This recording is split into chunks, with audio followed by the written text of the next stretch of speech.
शामरावनगर परिसरात नाले सफाई झाली नसल्याने पावसाच्या पाण्याचा निचरा झाला नाही। ड्रेनेज, गटारी आणि पावसाचं पाणी साचून रस्त्यावर येते, त्यामुळे या परिसरातील नागरिकांना नरक यातना सहन कराव्या लागतात।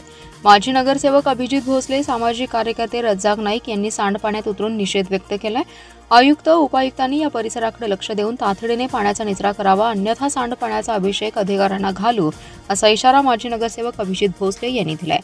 सांगली शहरातील प्रभाग क्रमांक 18 मधील कालिकानगर, गंगोत्रीनगर, कुंभार प्लॉट, सिद्धिविनायक कॉलनी, अनमोल कॉलनी परिसरातील नागरिकांनी सांडपाण्यात उतरून आंदोलन केलं। अभिजित भोसले म्हणाले, या भागातील नाले सफाईचा फारच उघड झालाय। दरवर्षी होणारा जो खर्च आहे तेवढाच खर्च करून देखील या भागातील पाणी हटलं नाही, त्यामुळे पाणी रस्त्यावरच साचले। या भागातील नागरिकांना आता ये-जा करणं कठीण झालंय। शामरावनगरचं पाणी नेणारा अंकली नाला यावेळेस साफ केला नाही। महापालिका प्रशासनाने जिल्हा प्रशासनाकडे बोट दाखवून यातून पाय काढता घेतला। JCB machine, Poclain machine, cross pipe आणि मुरुम यासाठी सातत्याने पाठपुरावा केला होता, त्याकडे देखील आयुक्त शुभम गुप्ता यांनी दुर्लक्ष केले।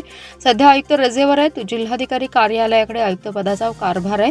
उपायुक्त शिल्पा दरेकर यांनी देखील दुर्लक्ष केले, त्यामुळे या भागातील नागरिकांना अडचणींचा सामना करावा लागत असल्याचा आरोप यावेळी केलेला आहे। आणि येत्या काळात जर काम झालं नाही तर या साचलेल्या पाण्यात आयुक्त आणि सर्व अधिकाऱ्यांचे फोटो लावून या पाण्याचा अभिषेक घालण्यात येईल असा इशारा अभिजित भोसले यांनी दिलाय।